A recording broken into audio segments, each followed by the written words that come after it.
My name is Steve, and I am a recovered alcoholic and addict. Hey, Steve. Hi, everybody. And tonight, we're going to talk about my very best and current understanding of the problem of addiction, the solution of recovery, and the program of action that brings about that solution. And we'll touch on the continued program of action that grows and sustains that solution. We're also going to talk a little bit about intervention and how the judicial plays a part in the role of treatment for people that suffer from the illness of addiction. We're also going to talk about the differences between someone who, in fact, is a real addict or alcoholic and not just a substance abuser, because there is a difference between a substance abuser and someone who has the illness of addiction.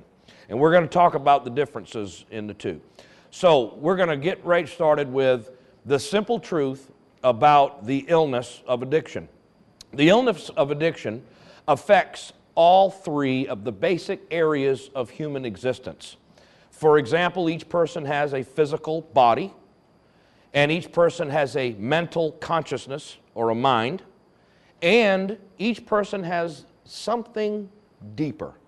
Some people call it soul, some people call it spirit, some people refer to it as universal mind. Whatever you want to refer to it as, it's that place where we feel love for our children and for our families. The illness of addiction affects all three areas. When a person has cancer, all feel sorry for that person, but not so with the alcoholic and addict illness, for with it goes an annihilation of all things worthwhile in life. Now, the alcoholic is certainly physically ill, and we're going to talk just for a few minutes about the physical characteristics of the disease of addiction. The physical allergic reaction that alcoholics and addicts experience to the use of chemicals is a manifestation of an allergy. Dr. William D. Silkworth, who was a physician at Towns Hospital in Central Park West in New York City.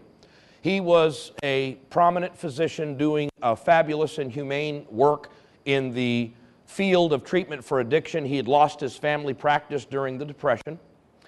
And after treating over 2,500 alcoholics and addicts, a very clear reality of what addiction was came to him. He had an unpopular theory that the action of alcohol on these chronic alcoholics that he treated was the manifestation of an allergy. That it was limited to this class, and it never occurred in the average temperate drinker. And what is the physical allergy? The action of alcohol on these allergic types. The physical allergy, or the illness of the body,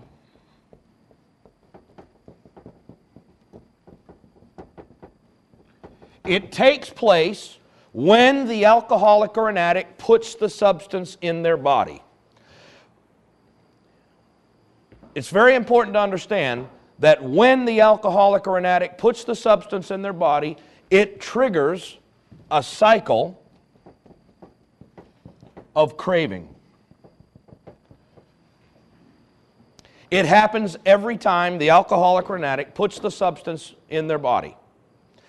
Now, when my mother drinks a beer, she simply gets full. However, when I drink a beer, something happens which makes it impossible for me to determine when I'm going to stop. Now, it's not unlike any allergic reaction. There are some people that are allergic to shellfish. For example, if we're in a restaurant on Tuesday night and we're eating shrimp and all of a sudden my throat swells up and I turn blue, I fall, I keel over. A physician at a nearby table runs over with a steak knife, opens up an emergency airway and saves me. I just had a near-death allergic reaction to shellfish. Now, I'd like to ask all of you, what conclusion can I draw from my future relationship with shellfish? I can't use it. I can't use shellfish.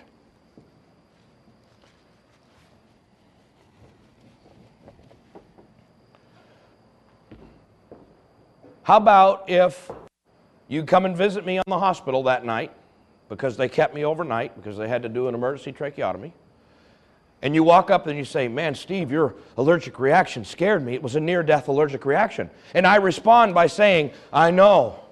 I'll never eat shrimp again. Except on Friday, I call you on the phone and I say, how you doing? I got some shrimp. Come on over. What would you think of me? Would you say I had an illness of the mind? How about if you cared about me, you would probably say, well, Steve, you had an allergic reaction. It almost killed you. And how about if I responded by saying, I know, eating shrimp on Tuesdays is tearing me up. I'm only going to eat it on the weekends from here on out. But that's what an alcoholic or an addict will say about his using. And that brings us to the more insidious part of the disease. And that's the illness of the mind. Pay close attention. Every human being is at risk for addiction because of how our minds are set up to learn. Our lizard brains, our God-created brains, are programmed to remember pleasure and forget pain. This is why women have more than one child, because what they remember is the euphoria and the relief of giving birth and how wonderful that is. Their brains don't lock on to the 9 months of gaining weight and indigestion and the terrible hours of painful labor. Because if their brains could lock onto that, they probably wouldn't ever have children again. Now, what did the alcoholic and addict brain learn the very first time we ever got good and high on something? Each person learns that alcohol and drugs is wonderful. It is a euphoric experience. I mean, second to none. The very first time, I can remember it like it was yesterday. The stars were out. I remember what the atmosphere was like. And woo, it was great. So, you know, we talk a lot about the allergic reaction that alcoholics experience to alcohol, but we don't talk about the hopeless obsession of the mind. Each person needs to pay close attention to what I'm about to say. The illness of the mind, once your brain learns that, there's no unlearning it. You can have 37,000 negative experiences with that chemical. But at a certain point, every time we say, I'm never going to do that again, there is the reality of the inability to keep away from the next one, no matter how great the necessity or wish. There is a simple diagnostic question for the illness of the body. How many of y'all have drank or drugged more than you intended to? Here's the diagnostic question for the illness of the mind. How many of you have drank or drugged despite saying you would never do that again? Boom, all the hands. Now, it brings us to this conclusion. We can't not use.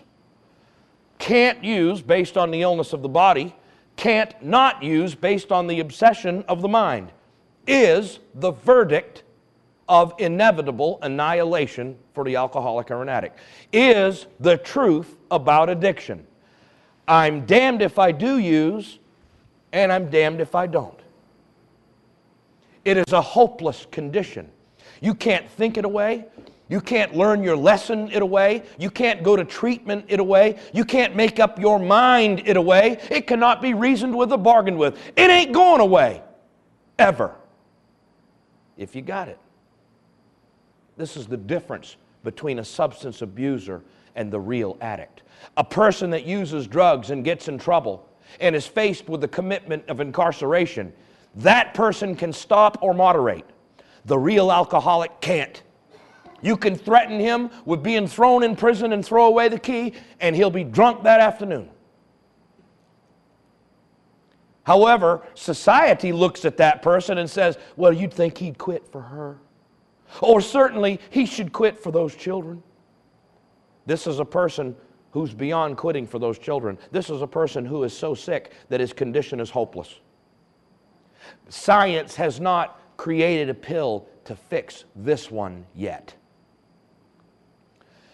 You know, from a scientific perspective, there was a female pathologist doing cancer brain chemical analysis research in Dallas, Texas. And in the 1920s, it was politically correct to live a clean life and then donate your body to science. However, she ran short of bodies to test. So she struck a deal to drive around with the Dallas coroner and to pick up unclaimed bodies. And she stumbled across a brain that had a chemical called tetrahydroxyquinoline, or THIQ. It's a sister chemical to formaldehyde. It's also one of the most powerful opiate drugs. If you could take it and bottle it and sell it, it'd be the most powerfully addicting substance on the face of the planet. Not supposed to be in the human brain. So she checked more bodies and didn't find THIQ. And then she checked more bodies and found more bodies with THIQ. So then she began to trace the histories of the bodies. The people that lived clean lives and donated their bodies to science did not have THIQ. But the unclaimed heroin addicts and alcoholic bums that died in the streets of Dallas had THIQ in their brain. She was later able to determine through further research that they had an addiction gene, a genetic predisposition to a metabolism breakdown during the metabolism process. When a normal person metabolizes alcohol, they take a drink, it enters into the stomach where it is turned into acetaldehyde. And then it is further broke down to acetone. And then it is filtered through the liver and the kidneys, and it's gone at the rate of about 1 ounce of alcohol per hour. That is the normal metabolic rate for the normal consumption of alcohol. But this person with the addiction gene, when they take a drink of alcohol, in between the acetaldehyde and acetone breakdown, a stalling takes place in the metabolism process.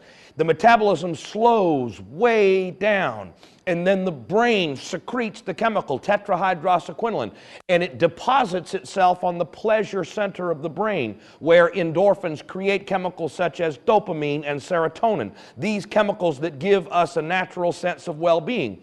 The THIQ depletes our supply of dopamine and serotonin. Our brain screams for these needed chemicals, dopamine and serotonin. And the body interprets that as a craving for another drink, or another hit, or another smoke, or another pill. The phenomenon of craving is very real, and it is progressive. Gets worse over time, never better. When an addict first starts out, the phenomenon of craving, they might not even be able to detect it. But as they get into their 20s, and as they get into their 30s especially, the phenomenon of craving becomes much worse. You talk to any cocaine addict and they'll tell you, when I was a teenager, I could use cocaine until midnight, stop and go to bed. But by the time he was 25, he was up for 3 days until his money was gone, till his resources were gone, till he begged, borrowed, stolen, everything he'd get his hands on, till the fat lady sings, and then he still laid there and wanted more.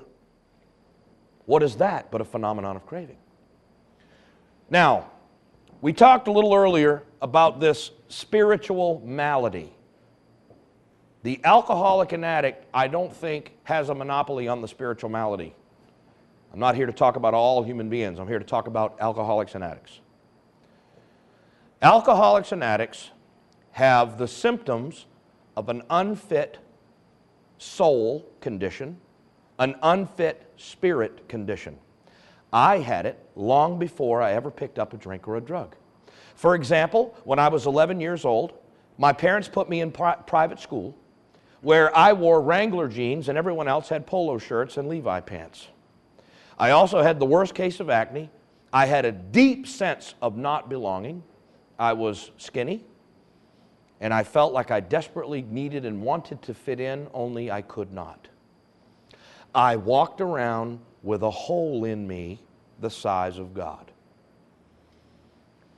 Children can be cruel at that age, and I was picked on. I don't think any worse than any other child could be picked on, but the picking affected me much worse than other kids being picked on. In fact, I was so hyper and super sensitive that every little pick that came towards me, it bowled me over emotionally, which further deepened and widened the hole in me the size of God. My deep sense of not fitting in and not belonging. And along came a young boy in a very similar situation to me, invited me to his father's place in Raleigh, where he introduced me to a drink of alcohol and a marijuana cigarette for the very first time. And when I took a drink of that Jack Daniels, the hole closed. I suddenly felt whole and complete. My entire life has been a search for wholeness or completeness. It is in this realm of the spirit condition that recovery can take place. Because every time I would have a bad experience with these chemicals, and I would come with a firm resolution that I was never going to do that again, I was sincere and I meant it. But when you take alcohol and drugs away from me, I'm right back to age 11 with the hole in me the size of God again. And I am restless, irritable, discontented, uncomfortable in my own skin sober. And as each day goes by, I become a little more uncomfortable and a little more unsettled and a little more angry and a little more bitter. And as time goes on, my emotional barometer begins to rise. And I get downright, people call it a dry drunk, stark, raving sober, where my fists are clenched and I'm just miserable, and I don't have the Midas touch, I have the poop touch. Everything I touch turns to poop.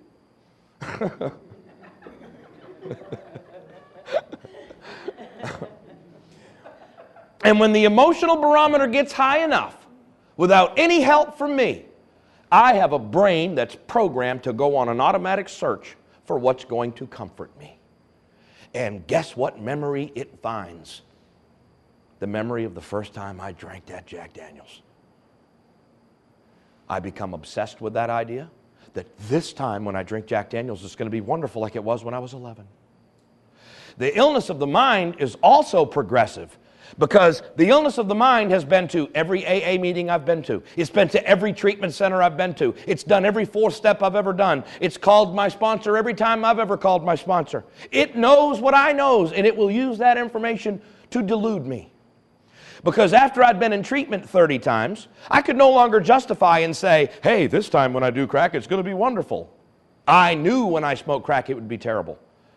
So here I was trying to stay straight without a proper program of treatment, and the emotional barometer started to rise, and pretty soon my mind went on the automatic search, and it found it, and I had that initial thought that this time when I smoke crack it's going to be wonderful.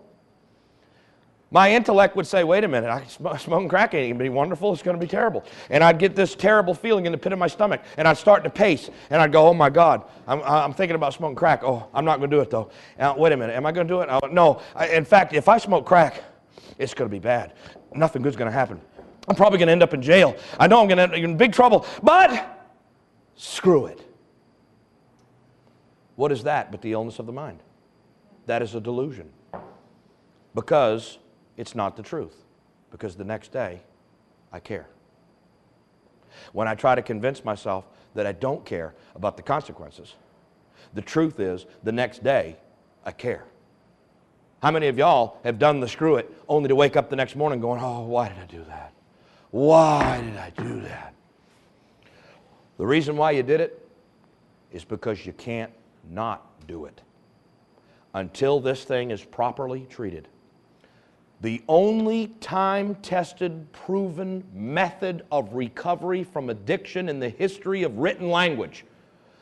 Since man crushed grapes, there's been addiction. There's been groups throughout history that have tried to treat addiction. In the 1700s, it was the Washingtonians. In the 1800s, it was the Oxford group, men practicing first century Christianity. And in 1939, a miracle took place. The publication of a written down, planned, precise sequence of events that bring about the conclusion of freedom from the disease of addiction.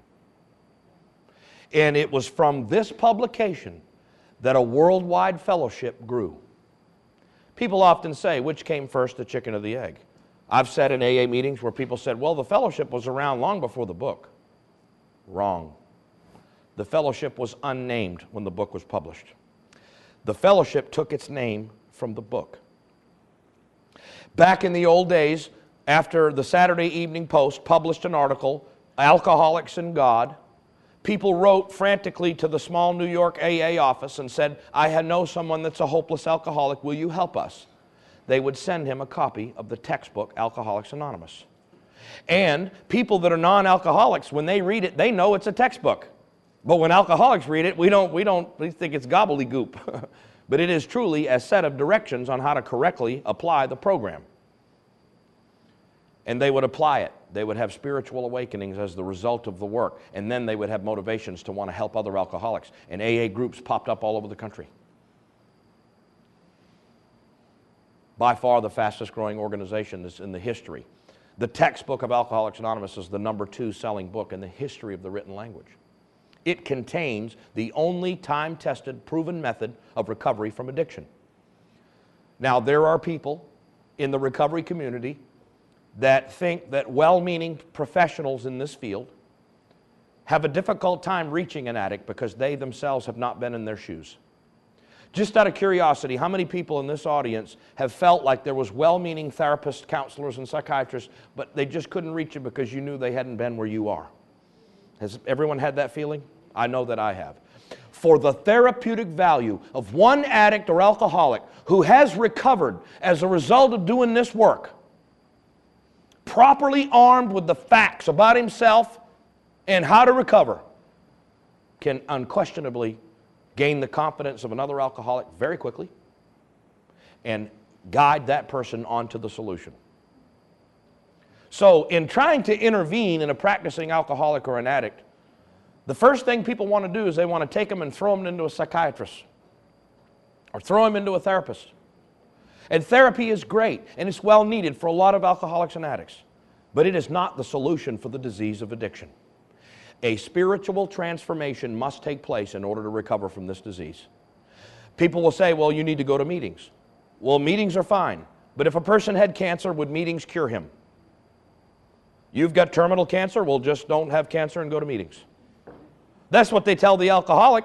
Oh, you've got addiction, well, just don't use and go to meetings. To tell a real addict to just don't use is exactly like telling someone suffering from clinical depression to just don't be sad.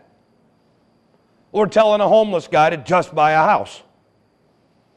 Just buy a house is not representative of the truth about addiction any more than just don't drink is any representative truth about the illness of addiction. So, the 12 steps done correctly. Listen carefully to this statement. Somewhere, somebody hung the 12 steps up on the wall, but they didn't hang the directions for them up there with them. The 12 steps are like a list of ingredients to a recipe. And what's critical beyond the list of ingredients? The precise sequence and amount and measure of when and where and how they go so that you end up with the desired goal. You see, I read an archive where Bill Wilson had written a man named Pat Butler, the founder of AA in Minneapolis, Minnesota, where he said, Pat, people are hanging the 12 steps up on the wall. The newcomer's going to get the wrong idea. Because the 12 steps found on pages 58 and 59, or I should say 59 and 60 of the textbook of AA, are not the program. They are but a summary of the program. A shortened, condensed, incomplete version of. They are simply statements of principles that summarize what we do in the action of the 12 steps. The program is found in the first 103 pages of the Big Book. It is a precise, specific, and explicit, clear-cut set of directions on how to properly apply these principles in your life. And none of them will do you any good until you understand the hopelessness of step 1. Until a person understands the hopelessness of their condition, that they are suffering a can't use, can't not use, no win, lose, hopeless scenario. That there's absolutely no human power that can solve it. Until a person first admits that complete hopelessness, step 2 will have no meaning. You can do all the 4 steps in the world, all the amends in the world, all the meetings in the world, all the apologies in the world, and you're going to drink. The power of the 12 steps is in the sequence. You take them out of sequence and they are ineffective. Each step properly taken delivers you to the next one. Once you sense the sense of dread of, oh my God, I'm suffering from a disease of the body and the mind? You mean I've got a body that can't drink and a mind that'll never leave it alone? I'm doomed. The word hopeless or hopelessness is used 29 times in the first 103 pages of the big book. The word doomed is used 3 times to hammer home the truth about the problem. That's how serious it is. Ain't going away. You'll either treat it, you'll die from it. Either quickly or slowly. But either way. So, the correct way to treat the illness of addiction is for the alcoholic or an addict to get introduced to a treatment program that utilizes the 12 steps. It's okay to go to a treatment program that utilizes psychiatrists, doctors, and therapists. Those are very good, well-meaning people that help a lot of people, and a lot of addicts need that kind of care. But without the spiritual transformation, all the religion and all the psychiatry in the world is not going to help you. Now, I'd like to take this opportunity to thank each of you for your patience and listening, and have a good night.